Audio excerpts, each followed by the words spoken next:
നമ്മൾ അഡ്വഞ്ചർ പാർക്കില്ലേ, കൊല്ലം ആശ്രാമത്തുള്ള, അവിടെ വെറും 95 രൂപ ഒരാൾക്ക് വെച്ച് ഈ കാണുന്ന ബോട്ടിൽ അഷ്ടമുടി കായലിൽ ഒന്ന് കറങ്ങി വരാം. അത് നമുക്കൊരു അരമണിക്കൂർ സമയമുണ്ട്. അരമണിക്കൂർ സമയത്തിന് നമുക്കൊന്ന് കറങ്ങി വരാം. ഈ ബോട്ട് ഇങ്ങനെ തിരിച്ചു പിടിക്കുന്ന എന്താണെന്നറിയോ? വേറൊന്നുമില്ല, ആളെല്ലാം കയറി ബോട്ട് മൂവ് ചെയ്തതാണ്.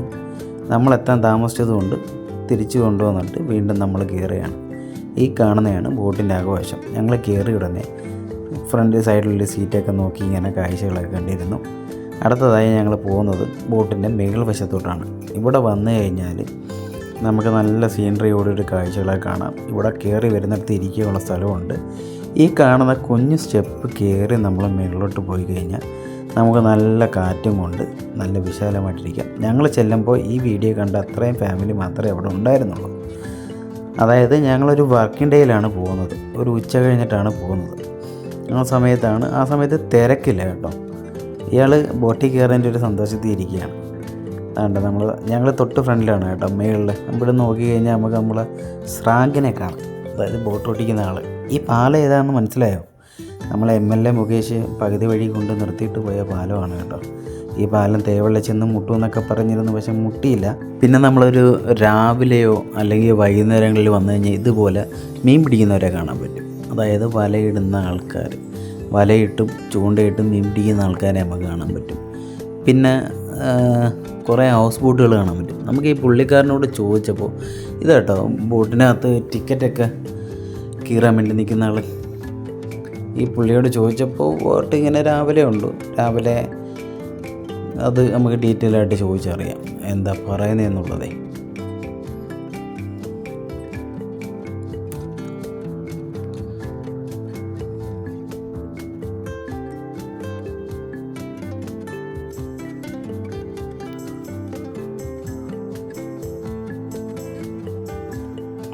അതെ, പുള്ളി പറഞ്ഞ കണക്ക് അതാണ്ട് നമ്മളവിടെ നിന്ന് എടുത്ത് ഈ ബോട്ട് നേരെ പോകുന്നത് നമ്മൾ തേവള്ളി പാലത്തിൽ നിന്ന് നോക്കുമ്പോഴത്തേക്കിന് അവിടെ ഒരു വിളക്കുമായിട്ട് ഒരു സ്റ്റാച്ചു ഉള്ള അറിയാമോ?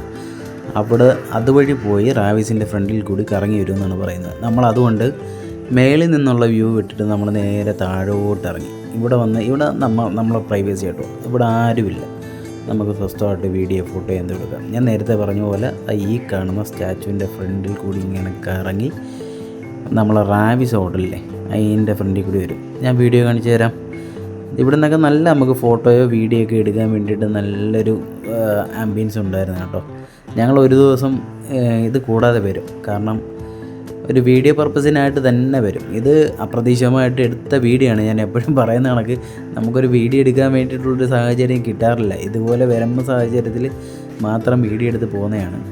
അതായത് ഈ വലിയ വിള എന്ന് പറഞ്ഞ ഫാമിലി എസ്റ്റേറ്റാണ് കേട്ടോ ഇത്. അതിൻ്റെ സ്റ്റാച്ചു ആണ് നമ്മൾ കണ്ടത്. അതിൻ്റെ ഫ്രണ്ടിൽ കൂടിയാണ് നമ്മളുടെ ബോട്ട് ഇങ്ങനെ പോകുന്നത്. ഞാൻ പറഞ്ഞില്ലേ, ഇവനിക്ക് വന്നു കഴിഞ്ഞാൽ വലയിടുന്ന ആൾക്കാരെ കാണാമെന്ന്. ഇതുപോലെ വന്നു കഴിഞ്ഞാൽ വലയിടുന്നതും നമുക്ക് വേണമെങ്കിൽ അവരിൽ നിന്ന് മീൻ മേടിക്കാം കേട്ടോ. ഇതുവഴിയൊക്കെ ഇങ്ങനെ കറങ്ങി പോകുമ്പോഴത്തേക്കിനും ഒരുപാട് കാണാം. പിന്നെ ഞങ്ങൾ അവിടെ നിന്ന് കുറച്ച് സൊറയൊക്കെ പറഞ്ഞ് വീണ്ടും വന്നാൽ ഈ കാണുന്നതാണ് നമ്മൾ റാവിസിൻ്റെ ഹൗസ് ബോട്ട്. ഈ കാണുന്നതാണ് നമ്മൾ റാവിസ് എന്ന് പറഞ്ഞാൽ എല്ലാവർക്കും അറിയാമായിരിക്കുമല്ലോ, എല്ലാ ഗ്രൂപ്പിൻ്റെ റാവിസ് ഹോട്ടലാണ് ഈ കാണുന്നത്. അതിൻ്റെ ബാക്ക് സൈഡാണ് കേട്ടോ അത്, അതായത് കായലിനോടുള്ള വ്യൂ ഉള്ള സൈഡാണ്. ഇതുവഴി നമ്മളെ ബോട്ട് കറങ്ങി റാവിസിൻ്റെ ഹോട്ടലിൻ്റെ സൈഡിൽ കൂടി തന്നെ പോകുന്നത്. അതുവഴി പോയി നേരെ പോകുന്നതെന്ന് ചോദിച്ചു കഴിഞ്ഞാൽ നമ്മളെ തേവള്ളി പള്ളിയില്ലേ, തേവള്ളി പള്ളി എന്നല്ല, കടവൂർ പള്ളി എന്ന് പറഞ്ഞാൽ കറക്റ്റായിട്ട് അറിയാൻ പറ്റും. കടവൂർ പള്ളിയുടെ ഫ്രണ്ടിൽ കൂടിയാണ് നമ്മൾ തന്നെ അടുത്ത ബോട്ട് പോകുന്നത്. ഇതാണ് നമ്മളെ ബോട്ട്. നല്ല സീനറിയാണ്. നിങ്ങൾ എപ്പോഴെങ്കിലുമൊക്കെ അഡ്വഞ്ചർ പാർക്കിൽ വരുന്നുണ്ടെങ്കിൽ നിങ്ങൾ ഉറപ്പായിട്ടും ഈ ബോട്ട് സർവീസ് ഒന്ന് ചെയ്തിരിക്കണം കേട്ടോ. 95 രൂപയല്ലേ ഉള്ളൂ.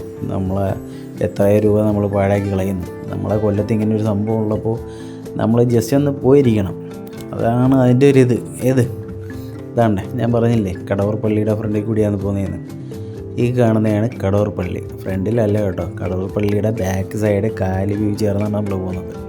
പിന്നെ നമ്മൾ വന്ന വഴി തന്നെ തേവള്ളി പാലത്തിൻ്റെ അടിയിൽ കൂടി കയറി അടുത്ത നമ്മൾ കയറി പോകുന്നതെന്ന് വെച്ച് കഴിഞ്ഞാൽ അതായത് തേവള്ളി പാലത്തിൻ്റെ തൊട്ടടുത്തുള്ള മറ്റേ ക്യാൻറ്റീൻ അറിയോ, മിലിറ്ററി ക്യാൻറ്റീൻ, മിലിറ്ററി ക്യാൻറ്റീനിൻ്റെ അതുവഴി കയറി വേണം പോകും. ഞാൻ അതുവഴി പോയപ്പോൾ ഞാൻ ഈ ബോട്ടിൽ കയറിയപ്പോൾ ആദ്യമേ കണ്ട കാര്യം കുറച്ച് ആൾക്കാർ ഇങ്ങനെ കയാക്കിങ് ചെയ്യുന്നുണ്ടായിരുന്നു. ഇതാണ് മിലിറ്ററി ക്യാൻറ്റീൻ.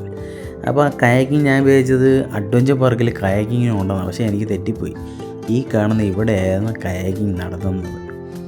ഇവിടെ എങ്ങനെ വരണമെന്ന് എനിക്കറിയത്തില്ല. അതിൻ്റെ ഒരു ഡീറ്റെയിലിംഗ് വീഡിയോ ഞാൻ ഇനി തപ്പിപ്പിടിച്ച സമയം പോലെ പോയി നോക്കാം. എനിക്ക് ഈ കയാക്കിങ് ഭയങ്കര ഇഷ്ടമാണ്. ഞാൻ മുമ്പ് മൺട്രത്തുരുത്ത് പോയി ചെയ്തിട്ടുണ്ട്. ഇവിടെ ഒന്ന് വരണം, താമസിയാതെ തന്നെ വരാം.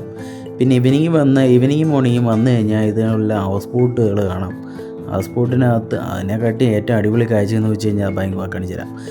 ഈ കാണുന്നുണ്ടോ, നമ്മളെ ബോട്ടായിരുന്നു. നമ്മളെ ബോട്ടിൻ്റെ ബാക്കിൽ ഇതേ കണക്ക് കൊക്കുകളും കടൽക്കാക്കകളും ഇങ്ങനെ കിടന്ന് പറക്കും. സംഭവം വേറൊന്നുമല്ല, ഇങ്ങനെ ബോട്ട് പോകുന്നതനുസരിച്ച് ഇങ്ങനെ വെള്ളം തെറിക്കുമ്പോഴത്തേക്കിന് അതിൽ കുറേ മീനുകൾ ചാടും. ആ മീനുകളെ പിടിക്കാൻ വേണ്ടിയിട്ട് വരുന്നതാണ് കേട്ടോ ഇവന്മാർ.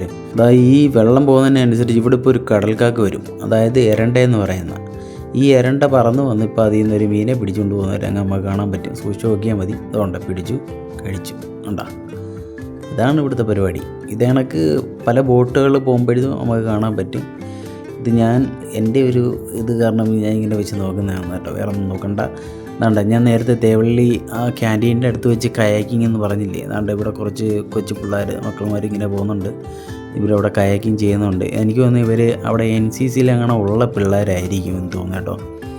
ഇവർ ഞാൻ ബോട്ട് സ്റ്റാർട്ട് ചെയ്തപ്പോഴേ അതുവഴിയൊക്കെ ഇങ്ങനെ കറങ്ങിപ്പോകുന്ന കണ്ടായിരുന്നു. ഞാൻ നേരത്തെ പറഞ്ഞില്ലേ, നമ്മൾ ഈ ഹൗസ് ബോട്ടിൻ്റെ പക്ഷികളിങ്ങനെ പറന്ന് അതായത് കൊക്കുകളും എരണ്ടകളൊക്കെ ഇങ്ങനെ പോകുന്ന കാണാൻ നല്ല രസമാണ്. ഈ കാണുന്നത് നമ്മളെ KSRTC ബസ് സ്റ്റാൻഡിൻ്റെ തൊട്ട് ഫ്രണ്ടിലുള്ള കാഴ്ച കേട്ടോ. അങ്ങനെ നമ്മൾ കാഴ്ചകളൊക്കെ കണ്ടു കഴിഞ്ഞാൽ നമ്മളെ ബോട്ട് തിരിച്ച് നമ്മൾ ഇറങ്ങി എവിടുന്നാണോ അങ്ങോട്ട് തന്നെ എത്താൻ പോവുകയാണ്. നമ്മളുടെ ടിക്കറ്റ് മേടിച്ച ചേട്ടൻ അതാണ്ട് കയറൊക്കെ എടുത്ത് റെഡിയായിട്ട് നിൽക്കുകയാണ്. ബോട്ട് നമ്മളെ കരയ്ക്കോട്ട് അടുപ്പിക്കുക. ഈ കാണുന്ന സ്ഥലത്ത് പണിയടക്കുകയാണ് കേട്ടോ. അതായത് നമ്മൾ അഡ്വഞ്ചർ പാർക്കിൽ മുമ്പ് ബോട്ട് സർവീസ് ചെയ്തുകൊണ്ടിരുന്ന സ്ഥലമാണിത്. ഇവിടെ നിന്നായിരുന്നു സ്റ്റാർട്ടിങ്ങും എൻഡിങ്ങും എല്ലാം വരുന്നത്. ഞാൻ പറഞ്ഞില്ലേ, കൊക്കുകളൊക്കെ താണ്ട മീനൊക്കെ തിന്ന് ഇതേണക്ക് ഹൗസ് ബോട്ടിൻ്റെ മേളിൽ കയറിക്കുക. നിങ്ങൾ ഈവനിങ് ടൈമിലോ ഒരു മോർണിംഗിലോ വന്നു കഴിഞ്ഞാൽ നല്ല കുറേ കാഴ്ചകൾ കണ്ട് നമുക്ക് ഇവിടുന്ന് നടക്കാം. നിങ്ങൾ ഉറപ്പായിട്ടും ഇവിടെ വരുന്നവർ ഒരു ദിവസം എപ്പോഴായാലും വന്നു കഴിഞ്ഞാൽ ഒന്ന് എക്സ്പീരിയൻസ് ചെയ്യാൻ നന്നായിരിക്കും കേട്ടോ. പിന്നെ ഞങ്ങൾക്ക് താണ്ട ഇത്രയും സമയം കറങ്ങി വന്നത് മുഴുത്തില്ല. സത്യം പറഞ്ഞാൽ അരമണിക്കൂർ പോയതറിഞ്ഞില്ല. നല്ലൊരു എക്സ്പീരിയൻസ് ആയിരുന്നു. അങ്ങനെ ഞങ്ങളുടെ കാഴ്ചകളൊക്കെ കണ്ട് ഞങ്ങൾ ബോട്ട് ഇവിടെ അടുപ്പിച്ചിട്ടുണ്ട്. അപ്പം ഇന്നത്തെ പരിപാടി ഞങ്ങളിവിടെ വൈൻഡപ്പ് ചെയ്യുകയാണ്. ഞങ്ങൾ ബോട്ടിൽ നിന്ന് ഇറങ്ങുകയാണ്. അടുത്ത വീഡിയോ ഡീറ്റെയിലിംഗ് ആയിട്ടൊരു വീഡിയോ ഞങ്ങൾ ചെയ്യുന്നുണ്ട്. അടുത്ത വീഡിയോ ഉടനെ ഞങ്ങൾ ചെയ്യുന്നതായിരിക്കും. അതും ഞങ്ങൾ ഈ വീഡിയോ ചെയ്യാൻ വേണ്ടിയിട്ടൊരു സമയം കണ്ടെത്തി ഞങ്ങൾ വരുന്നതായിരിക്കും. അപ്പോൾ ഓക്കെ, ബൈ.